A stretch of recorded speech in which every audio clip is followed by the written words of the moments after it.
Assalamualaikum warahmatullahi wabarakatuh. Bismillah, alhamdulillah, hamdan wa syukran laka ya Allah, salatan wa salaman alaika ya Habiballah. Amma ba'd. Alhamdulillah, jumpa lagi dengan saya Yulia Kamila. Pada kesempatan kali ini kita sedang dipertemukan oleh Allah tentunya dalam program kesayangan kita, ada siaran keagamaan Islami bersama Kantor Kementerian Agama Kabupaten Sidoarjo tahun 2025. Dan alhamdulillah harapan kami Anda beserta kita semuanya senantiasa dalam keadaan sehat walafiat tanpa kehilangan sesuatu apapun. Alhamdulillah, kita kedatangan tamu yang spesial. Pakai banget begitu. Segera kita sapa, ada tamu saya hari ini yang telah hadir dari DMI Kabupaten Sidoarjo ya. Alhamdulillah, beliau bernama Arifin Anwar SEM. Assalamualaikum Mas Arifin. Pripun kabare? Alhamdulillah. Sehat-sehat baik. Iya, baik-baik. Alhamdulillah. Ini lama nggak ketemu ya? Kalau dibilang lama ya enggak lah. Enggak ya? Karena ukuran 5 tahun, 10 tahun itu kan enggak lama. Gitu ya. Terus? Yang lama itu di atas setengah abad. Oh, Masya Allah. Itu baru lama. Baru lama. Oke. Alhamdulillah. Izin ini Mas Arifin dari DMI, aktif di DMI. Sudah berapa lama ya? Izin. Saya di DMI-nya baru periode ini. Periode ini ya? Iya. Di wakil sekretaris ya? Wakil sekretaris. Oke. Sebelumnya aktif di? Wah, banyak ya. Kalau disebutkan banyak. Kalau di kemasjidan, ya di ketakmiran masjid, ya. Tapi masjidnya bukan masjid perkotaan atau masjid perumahan, tapi masjid di sebuah perkampungan. Kondisinya berbedalah dengan perkotaan dan perumahan, terlebih masjid yang lokasinya terbatas, ya terbatas. Oke, intinya banyak tempat untuk berkhidmat begitu ya? Iya. Tidak hanya di masjid ya, kadang tidur di masjid juga. Oh gitu ya, nah ini dia, jarang-jarang ya. Jarang-jarang. Cuma masa kecilnya tidur di masjid ya, pernah lah ya. Kalau sekarang enggak ya? Sekarang enggak lah. Enggak, beda lagi. Ya, tapi kadang-kadang ya, kadang-kadang. Kalau ada kegiatan aja. Ya, misalnya kita menunggu apa ya, sesuatu, saya lebih memilih mencari masjid terdekat ya. Karena di masjid itu mungkin perasaan lebih tenang ya, lebih tenang. Betul. Dan lebih kepada energi positif ya. Yang dirasa ya. Iya. Baik. Atau mungkin keterbatasan faktor yang lain sehingga milih masjid menjadi tempat tertentu. Tergantung yang jalan ya mungkin. Iya. Oke. Izin ini sebagai wakil sekretaris DMI Kabupaten Sidoarjo ya. Ini bisa disampaikan juga kepada khalayak begitu tentang apa sih sebenarnya peran utama begitu ya dari DMI dalam hal pengembangan masjid yang ada di Indonesia, bisa disampaikan? Kalau kita skupnya lebih kepada DMI Sidoarjo ya. Siap. Jadi kalau DMI Sidoarjo itu lebih kepada ranah pembinaan, kemudian pemberdayaan, dan kemudian kegiatan sosial. Baik. Itu lebih pada ke sana sih ya. Atau bahasanya bukan sosial ya, ke pengabdian masyarakat dan pelayanan. Jadi kalau DMI di Sidoarjo yang dijalani seperti itulah. Jadi ada pembinaan, pemberdayaan, kemudian juga ada pengabdian gitu ya. Pengabdian dan pelayanan untuk masyarakat. Oke, kalau pemberdayaan ini bisa disampaikan juga apa bentuk real dari kegiatan teman-teman DMI gitu? Kalau pemberdayaan itu lebih kepada sekarang trennya kita itu kan harus mengikuti sebuah zaman, trennya itu apa, namun tidak terlalu pada tren. Jadi kalau DMI ini kemarin sampai hari ini lebih kepada pemberdayaan dalam hal ekonomi. Dalam hal ekonomi, kemudian pembinaan dan pemberdayaan terhadap imam masjid misalnya. Kemudian kerjasama dalam bidang ekonomi dengan sebuah perusahaan ya, kita tidak menyebutkan nama perusahaannya apa, nanti tidak enak ya. Terkait dengan pemanfaatan sisa jelantah atau sisa minyak goreng itu ya, itu sudah jalan walaupun belum besar tapi sudah jalan. Tapi kalau dalam pemberdayaan ekonomi ya pada ini apa, kemarin kita pernah membuat semacam kursus membuat ayam kremes untuk Masya Allah. untuk pengurus masjid, dan tempatnya tidak jauh dari sini, di sana di aula gitu. sana. Siap, siap. Kita kerjasama dengan, tidak hanya ayam kremes ya, kita kerjasama dengan seorang pengusaha dari Mojokerto. Beliaunya all out untuk memberikan pelatihan Siap. sampai pembinaan, sampai bisa berhasil gitu ya. Kita awali dengan pelatihan kemarin. Beliau masih sambung, ingin memberikan pembinaan terus. Nanti akan kita lanjut lagi, karena kemarin berhentinya itu karena ada apa kemarin itu ya, COVID ya. COVID itu sangat berdampak sekali di masjid-masjid ya, sangat berdampak. Dan kita DMI menyikapi tetap taat kepada pemerintah, juga menghormati tradisi lokal juga. Betul, menghormati Ya. local wisdom. Ya. Baik. Berarti ini kalau bisa disampaikan ulang, di sana ada kegiatan pemberdayaan untuk dari sektor ekonomi ya, Mas Arifin ya. Sektor ekonomi. Iya. Selama ini kalau apakah sudah melakukan kegiatan-kegiatan yang lain, dalam arti bukannya dalam bidang ekonomi, misalnya dalam bidang kesehatan begitu atau pendidikan gitu? Ya, kalau kesehatan kita belum banyak, karena banyak sekali lembaga-lembaga lain yang lebih menggarap pada sektor bidang kesehatan. Namun DMI kemarin sudah memberikan fasilitas kepada para marbut masjid untuk diberikan ini apa, BPJS ketenaga kerjaan, sehingga nanti marbut masjid, tapi belum semuanya, nanti tetap bertahap ya bahasanya bertahap. Nanti kita berikan BPJS ketenaga kerjaan, karena marbut ini perlu mendapatkan perhatian khusus. Yes, sepakat. Ya, karena mereka rata-rata marbut itu kondisi pendapatannya kita tahulah beberapa, tapi tidak semuanya ya, banyak yang pendapatannya di bawah rata-rata. Yang mereka harus dilindungi dengan BPJS ketenagakerjaan. Kebetulan kita bekerja sama dengan BPJS ketenagakerjaan, kemudian sama Bank Syariah. Bank Syariah. Ya, Bank Syariah. Ini nyebut merek ya, apa? Gak apa. Biasanya saya kode gitu ya, dengan bank apa gitu ya. Yang penting nggak terlalu dalam. Tapi kita ini tidak mempromosikan produknya kan, ya kan. Saya sungkan nanti dengan. No sensor. Oke. Kemudian tentu di sana juga tadi banyak program yang dilaksanakan. Ini bicara strategi begitu ya. Kita tahu bahwa di masjid itu pun juga manajemennya pun ada yang sudah profesional begitu, dan juga ada yang masih middle begitu ya, ada yang lumayan cukup begitu, bahkan ada yang masih betul-betul membutuhkan pembinaan begitu. Nah, ini apa strategi dari DMI untuk pengembangan manajemen masjid? Iya. Jadi kalau bicara manajemen masjid, bicara manajemen saja, kita harus mengawali dengan SDM, SDM. Karena tidak semua masjid itu SDM-nya bagus. Iya, betul. Maka beruntunglah masjid-masjid yang punya SDM bagus-bagus untuk menata masjid secara profesional.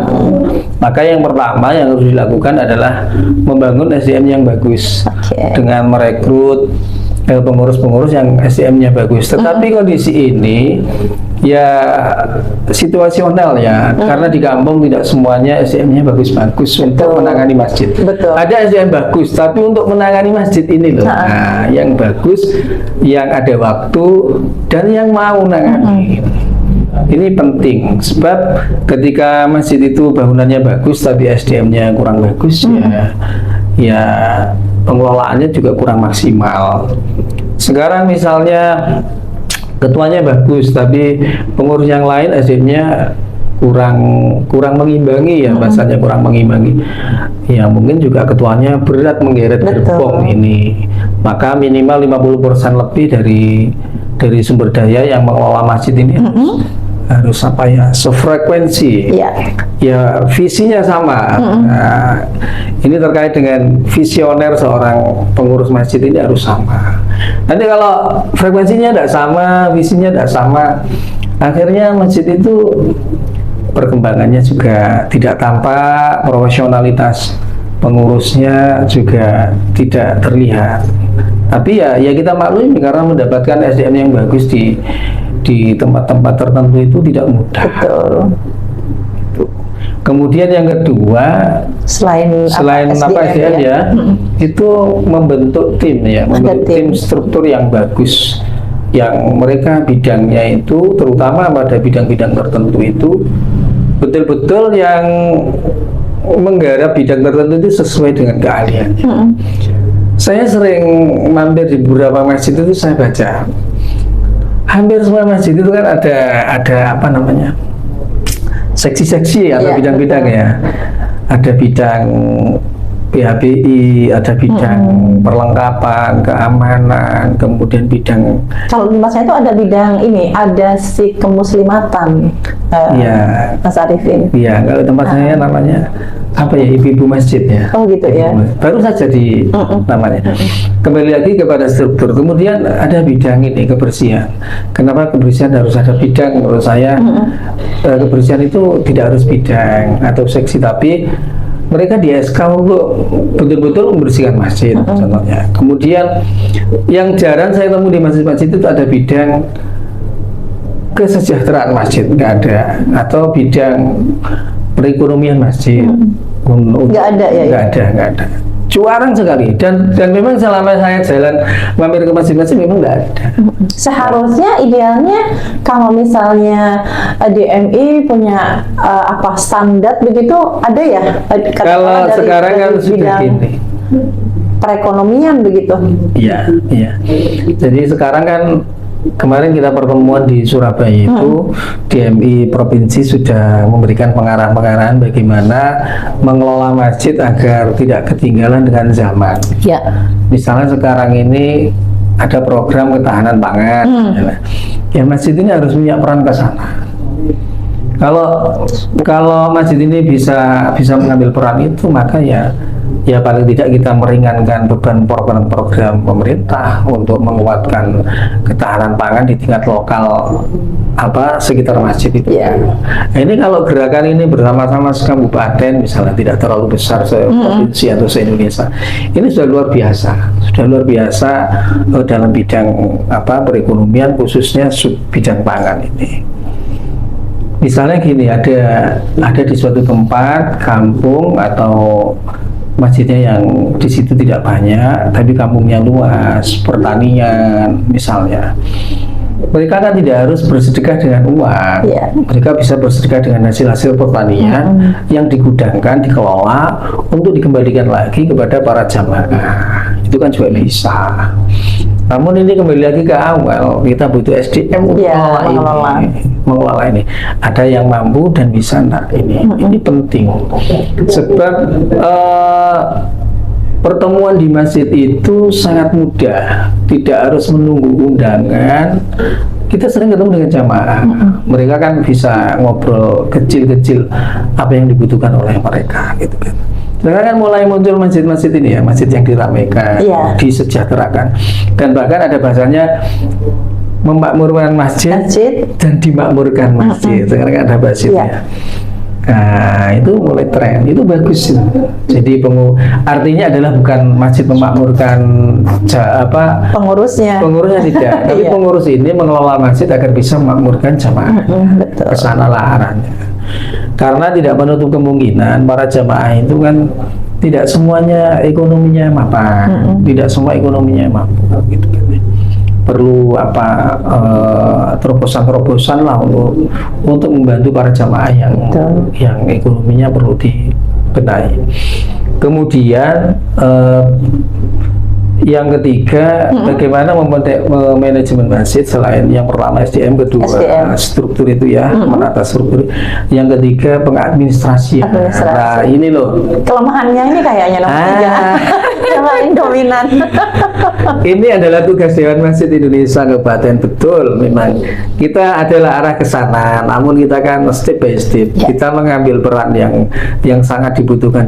Tapi ada arah ke sana, arah untuk memberikan pembinaan terhadap administrasi masjid ada ke sana. Kita sudah mulai pelan-pelan. Misalnya kita motivasi dengan Masjid Award. Kalau Sidoarjo itu yang juara tingkat provinsi itu masjidnya ini Mapolresta Sidoarjo, kemudian Masjid Krian. Kemudian kalau nasional ada dulu Ngampel Sari ya? Iya. Masjid saya. Masjid itu. Masjid saya itu. Kebetulan di masjid saya Mas Ari. Iya. Dan saya bagian dari Iya. apa di sana di kepengurusan juga. Ya, itu bagus bagus. Iya. Maka memotivasi pengurus masjid dengan pembinaan administrasi itu kan dengan Masjid Award itu kan. Sehingga ketika lomba-lomba mereka akan terdorong untuk melakukan penertiban administrasi. Baik itu surat masuk, surat keluar, kemudian pendokumentasian kegiatan-kegiatan yang lain. Ini sangat penting dan dibutuhkan. Karena ya ada masjid yang kembali lagi kepada SDM, ada masjid yang tidak bisa melakukan itu semua karena SDM-nya tidak terpenuhi. Apa perlu pemerataan SDM misalnya orang Kerbong yang bagus ngurusi masjid di suatu tempat mana, atau ya kecamatan A mengurusi masjid kecamatan B supaya sama-sama bagusnya. Seperti inilah Pak, kayak PNS yang di mutasi, penugasan ya supaya ada pemerataan. Surat tugas di mana begitu ya. Apa perlu gitu kan? Ya tidak harus, tapi DMI ini punya tugas untuk membina mereka secara pelan-pelan. Insya Allah kalau Masjid Award ini tiap tahun lah, tiap tahun. Oh, tiap tahun ada ya? Ya, mendorong mereka untuk memperbaiki administrasi. Paling tidak ada beberapa masjid kita ini tahu, ada masjid gini Mbak Yuli, ada masjid itu bagus di Sidoarjo itu, tapi administrasinya kacau. Ya harusnya tidak kacau Mbak Yuli. Apa itu? Harusnya itu nggak sampai 50% lah nilainya nggak sampai B lah ya. Oh, mungkin nilainya D ya, D. Kalau memang bagus ya masjidnya. Aku tidak berani ya bilang kacau ya. Tapi D gitu ya. Ini kayak kasih nilai kayak kuliah aja dah. Oh, Masya Allah. Tapi memang bagus ya, emang bagus ya. Masjidnya, bagus saya tanya. Itu jawabannya gini aja. Ini masjid Ik ya, masjid Ik. Mak, gimana? Ada saya ketemu orangnya. Saya sendiri yang datang ke sana visitasi. Ya gini Gus, apa namanya ya? Saya ketuanya dan sekretarisnya ini masih di jalan nih tadi. Saya suruh fotokopi terus datang, saya lihat. Ya yang sekretarisnya ini Pak, cuma ini administrasi kita. Oh enggak apa-apa. Namanya juga kita pembinaan. Terus masa kita langsung ini kok gini? Enggak, ya tetap kita berikan motivasi untuk menertibkan administrasi. Oh ini begini.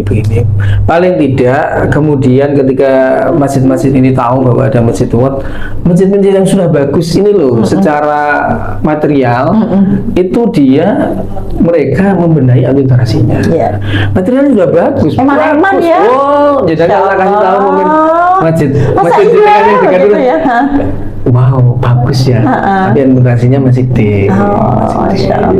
Ada yang masjid itu biasa sedang ya, tapi administrasinya bagus ada.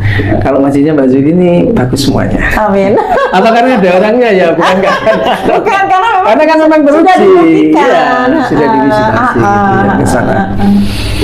Nah itu kemudian yang keempat ini, yang pertama tadi SDM, struktur, kemudian administrasi, yang keempat adalah menciptakan harmonisasi antara pengurus masjid dengan jamaah untuk bersama-sama menjadikan masjid ini adalah tempat yang bagus, yang harmonis, yang apa itu PR paling berat sudah. Namanya masjid ini kalau SDM-nya bagus, kemudian strukturnya bagus, administrasinya tertib, tapi kalau hubungannya nggak harmonis gimana? Kalau yang imam si A, makmum si B tidak mau, makmum imamnya grupnya si B, makmumnya si A nggak mau, kan ada gitu ya. Iya, betul. Tapi itu insya Allah mudah-mudahan Sidoarjo nggak ada. Nggak ada. Amin. Sidoarjo nggak ada lah. Tapi Mbak Yuli mesti mendengar lah istilah-istilah Iya, itu ya. ada, tahu. Dan itu adalah masalah klasik. Yes. Klasik. Nah, Nggak itu- bisa move on itu, Iya, Mas. iya. Jadi yang keempat menciptakan harmonisasi termasuk antara yang tua dengan yang muda. Iya. Karena saya sering itu ketemu beberapa orang teman-teman yang muda-muda itu gini. Ada takmir-takmir yang masih muda, tapi orang-orang golongan-golongan yang tua, bukan orang-orang ya, golongan yang tua itu biasanya belum bisa all out untuk menyerahkan ke pengurusan ini. Padahal zaman ini mereka ini sudah banyak anak-anak muda yang sudah kuliah, lulusan pesantren, Ya. mereka sangat progresif, betul. inovatif, mereka para inspirator gitu. Jenengan mungkin tahu di beberapa tempat itu ada anak-anak muda yang mengelola masjid yang bagus, yang potensial, yang progresif. Orang datang itu senang ke sana. Ya memang didukung fasilitas yang bagus, materialnya bagus, kemudian semuanya didukung dengan bagus. Sampai subuh aja nggak dikasih uang, itu jawabannya. Beda loh kalau subuh ada, maaf ya, ini di skip bukan masalah. Iya. Ada ribet ya, kan ada masjid itu yang Ada. dikasih ribet sehingga jamaahnya banyak. Karena ada masjid yang nggak pakai ribet tapi Jumlahnya banyak. Oh, Masya Allah. Berarti kesadaran sendiri ya, ya. ya itu tadi menciptakan dia di lingkungan itu tidak mensekat antara golongan muda dengan golongan tua. Karena mempercayakan pengelolaan masjid kepada yang muda-muda. Bayangkan Mbak Yulia, mereka ini loh sudah di pesantren ya sudah, kuliah sudah, kemudian berakulturasi dengan teman-temannya, berorganisasi sudah, mereka punya pengalaman. Masih saja kadang mereka golongan yang mohon maaf, golongan yang tua-tua itu enggan untuk memberikan kesempatan. kepercayaan, iya kesempatan penuh kepada mereka. Kalau saya misalnya yang muda-muda, ketika saya itu saya juga, dia lah anak-anak muda itu kreatif lah. Gitu. Insya Allah kalau mereka alumni pesantren ya tidak. Tahulah mana koridor-koridor yang harus dilakukan gitu. Nah, itu 4 hal itu yang paling penting membangun manajemen masjid ya. Tetapi itu semua juga dipengaruhi dengan faktor-faktor lingkungan sosial yang ada. Nah, kalau yang harmonisasi tadi termasuk dukungan masyarakat untuk menciptakan masjid yang bagus itu juga penting. Sekarang banyak kok contoh-contoh masjid yang bagus. Di Jawa Timur sendiri ada masjid yang bagus, nggak usah jauh-jauh studi kemana-kemana. Yeah. Di Sidoarjo sendiri, mohon maaf, itu banyak masjid yang bagus. Kalau mau studi nggak usah keluar Sidoarjo. Jauh-jauh ya. Nah, ke tempat Mbak Zuli juga bagus. Siap. Masya Allah. Loh, ada juga kadang mereka tidak begitu terpublish. Terus kadang kita nggak tahu apakah masjid di sana itu ada yang bagus atau enggak. Misalnya kemarin saya mampir, selain masjid yang dekatnya Mbak Juli kan ada masjid lagi cerita begini, terus saya dolan ke sana. Iya. Bang bagus. Oh, Masya Yang Allah. bagus. Nah, mereka punya 4 hal penting ini yang dilakukan untuk mengelola masjid ini. Nah, kalau SDM-nya bagus, insya Allah yang lain bisa ditata pelan-pelan. Tapi ya Betul. Amin. memang menggeret gerbong. Kalau SDM-nya bagus hanya di tingkatan atas, yang lainnya tidak didukung dengan SDM bagus. Ini kayak geret gerbong yang berat. Berat. Iya. Betul. Dan inovasi untuk membuat atau membuat bidang-bidang seksi-seksi yang sesuai dengan kebutuhan zaman ini. Yang saya lihat bidang perekonomian itu belum saya temui di struktur masjid. Kemudian bidang kesehatan itu belum saya temui di masjid. Padahal masjid ini bisa menjadi tempat kolaborasi untuk melayani masyarakat dalam bidang ekonomi. Tapi ya punya ruang khusus lah, punya space khusus ya, juga di bidang kesehatan itu yang perlu ada inovasi itu ya. Ya, betul. Ya, sekarang tetangganya masjid sakit, dekat masjid misalnya, terus orangnya mungkin ekonominya menengah ke bawah. Kalau kita tidak peduli dengan orang yang sakit, apalagi ekonominya menengah bawah atau kurang beruntung, kurang sejahtera, ini orang sekitar masjid ini gimana? Gak ada yang perhatikan. Ya kan kurang bagus ya, kurang bagus. Oke. Secara agama ya dosa lah Ya. membiarkan seorang yang miskin, kasarnya ya miskin, kemudian sakit, tidak ada yang bantu. Kita ini ikut berdosa lah ke sana ya. Baik. Tapi jangan terenyuh gitu ya Mbak Ya. Yuli. Nanti dibicarakan ada tetangganya yang sakit, miskin, Kebetulan memang terenyuh gitu ya. di tempat kami itu berjalan itu Mas Arifin. Iya. Jadi alhamdulillah perhatian pengurus kepada jamaah itu ya yang tadi disampaikan lah, insya Allah jadikan salah satu prototipe ya, mungkin bisa Iya. seperti itu. Ya, menciptakan harmonisasi tadi ya. Iya, Tapi gini, masjid ini kalau 4 hal ini bisa dilakukan, masjid ini paling tidak mengurangi beban pemerintah di tingkat Iya. lingkungan, pemerintah di tingkat naik lagi gitu kan ya. Terutama masjid ini sekarang, masjid ini harus punya peran di bidang ekonomi, betul. pendidikan, kesehatan. Betul. Ini penting sekali. Nah kalau ekonomi ini Masa nggak ada program unggulan di DMI Kabupaten Sidoarjo? ya ada lah, ada. Tadi Apa itu?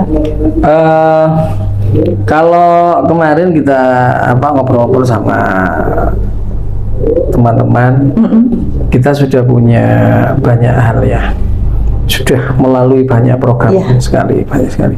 Coba saya Spill ya. ya spill. Jadi gini, kalau di pengabdian masyarakat kita ini membuat kegiatan namanya BBM, bersih-bersih masjid ya. Oh, BBM bersih-bersih. Ya, kita ke masjid-masjid yang kira-kira itu perlu mendapatkan sedikit perhatian dari DMI. Kita sudah Berarti banyak kali lah, banyak kali. Berarti DMI itu ada di level kecamatan juga ya Mas ya? ada. Oh, Masya Allah. Kalau DMI kabupaten namanya pimpinan daerah. Pimpinan daerah. Kalau kecamatan pimpinan cabang. Pimpinan cabang. Beda dengan kita. Kalau pimpinan cabang kan biasanya Di cabang. Benar-benar. kalau PD itu kalau DMI itu ya ada PD, ada BC. BC ya kecamatan. Masih kecamatan ya. Gitu. Kemudian ada ya bedah rumah tapi tidak banyak. Kemudian ada Itu kerjasama dong yang jelas kalau bedah rumah. iya kerjasama dengan Basnas. Oh, dengan Basnas. BBM Berkah ini juga kerjasama dengan Basnas. Dengan Basnas. Kita lebih banyak berkolaborasi dengan Basnas ya, lebih banyak. Dengan Kementerian Agama belum pernah ya? Baru sekarang mungkin? Sudah pernah ya BBM itu. Oh, BBM. BBM itu kan dengan Kementerian dengan teman-teman nyuluh ya? Ya, ada Dengan Kementerian teman-teman Agama, ada Basnas, ada Basnas. DMI. Nah. Kita iya gimana Mbak Yuli? Kolaborasi ya. Jadi Iya. kolaborasi ya. Iya. Sekarang itu zamannya kita harus sounding dengan siapa saja. betul. Yang penting ini untuk kemaslahatan umat. Kemudian ada ini termasuk bidang kesehatannya, hubungannya DMI itu ya pemberian perlindungan ketenaga kerjaan terhadap marbot. Oh, alhamdulillah. Itu sudah 1000 loh jumlahnya. Gitu ya. Sudah 1000. Artinya begini, ketika ada BPJS ketenagakerjaan ya untuk marbot, itu mereka ada kelonggaran kah di sana? Dalam Ya. artian kan harus ada tiap bulan tuh iurannya harus dibayarkan, terus kemudian apakah mereka juga tahu bahwa ini harus dikeluarin sekian untuk mengcover BPJS itu begitu? Jadi gini, marbot ini tidak usah bayar. Oh, Masya Allah. Dicarikan DMI terobosan untuk dibayari sebanyak 1000 orang itu. Ini nanti akan ada 1000 lagi. Itu seberapa lama itu Mas Arifin? Ya ada yang 6 bulan, ada yang 3 bulan. Oh, Nanti tidak selamanya ya tidak berarti selamanya, ya. tapi kan murah ya. Itu ada kan masjid menanggung pun tidak besar. Misalnya hanya 6 bulan, nanti dilanjutkan oleh masjid sendiri. Betul. Masjidnya, masjid-masjid juga mau membantu. Iya. Mereka berinisiasi untuk membjs-kan kesejahteraan para marbot itu. Setelah kita pancing untuk menjadi anggota BPJS Ketenagakerjaan ini, ketika misalnya hanya dapat 3 bulan atau 6 bulan, itu kan di cover oleh Basnasnya. Maka masjid mestinya juga berinisiasi untuk melanjutkan. Kan itu tidak besar. Bisa saja loh marbot ini mohon maaf, jangan sampai ya kesandung, jatuh, sakit. Terus di rumah tidak ada yang dibuat untuk berobat. Ya bersyukur punya BPJS. Nah ini menjadi terobosan kita juga. Oke. Tidak semua DMI kabupaten loh. Tidak Oke, nggak semua ya, Mbak. tapi yang mengawali adalah Sidoarjo. Keren. Terus untuk ikut program tersebut, apakah memang ada penunjukan dari DMI kabupaten atau itu acak atau dibuka untuk umum begitu? dibuka untuk umum, syaratnya marbut. Ada keterangan pengantar dari takmir masjid itu aja. Itu bisa. Jadi program ini sudah berjalan lumayan lama dalam kemurusan kami. DMI masa periodenya Ketua Pak Imam Abah Haji Imam Ghazali ini bagus-bagus program. Gitu ya. Saya baru kali ini ketemu ketua organisasi yang frekuensinya bagus, kemudian energinya positif untuk membangun umat. Saya senang dengan beli-beli semua. Dan rata-rata harmonisasi di DM itu luar biasa. Mereka saling support, saling enak lah. Gitu ya, sehingga program-program kita ketika punya terobosan program yang bagus, mereka sama-sama support.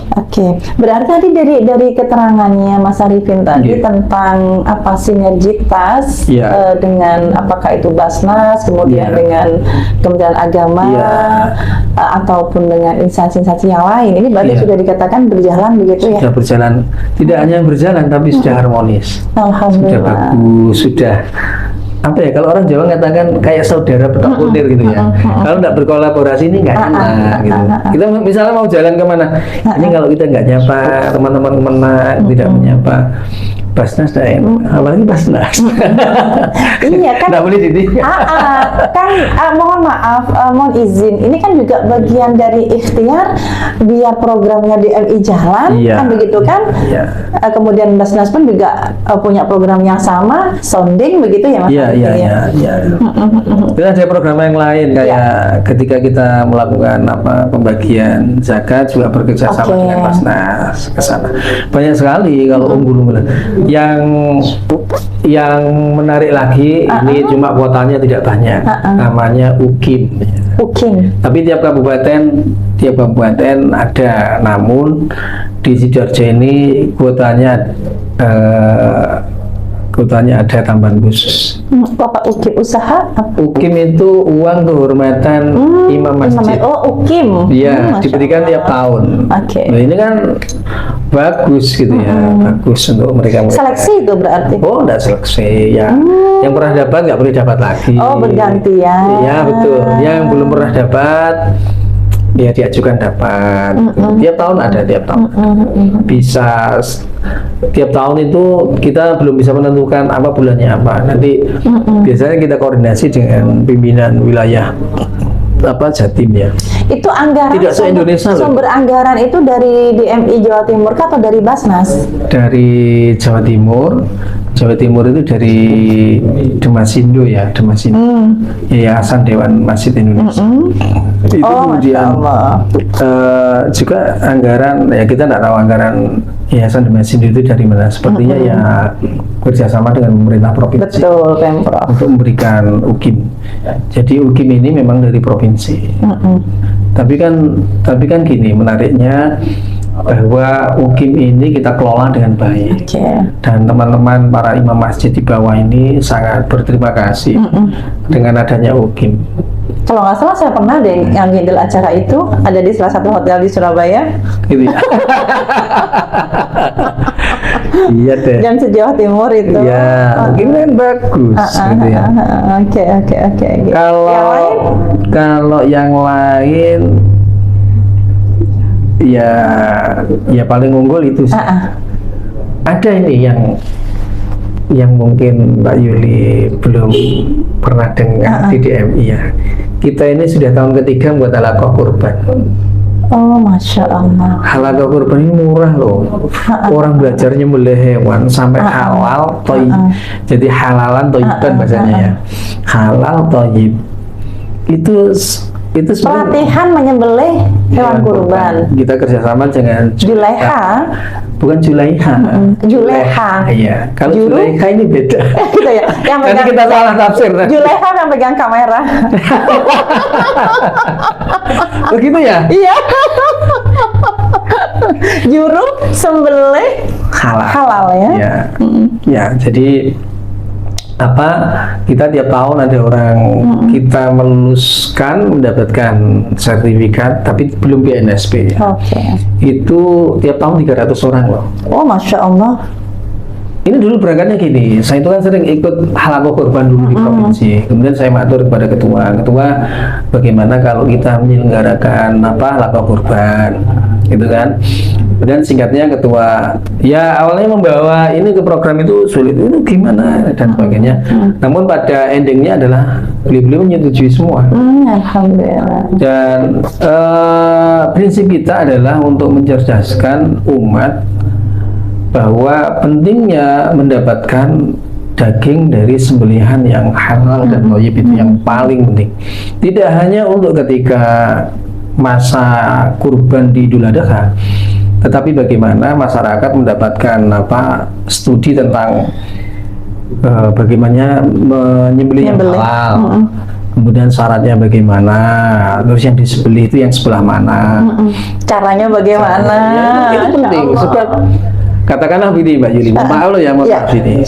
Apakah Mbak Yuli tahu kalau ke pasar itu belanja ayamnya betul-betul halal, maaf, disembelih secara halal?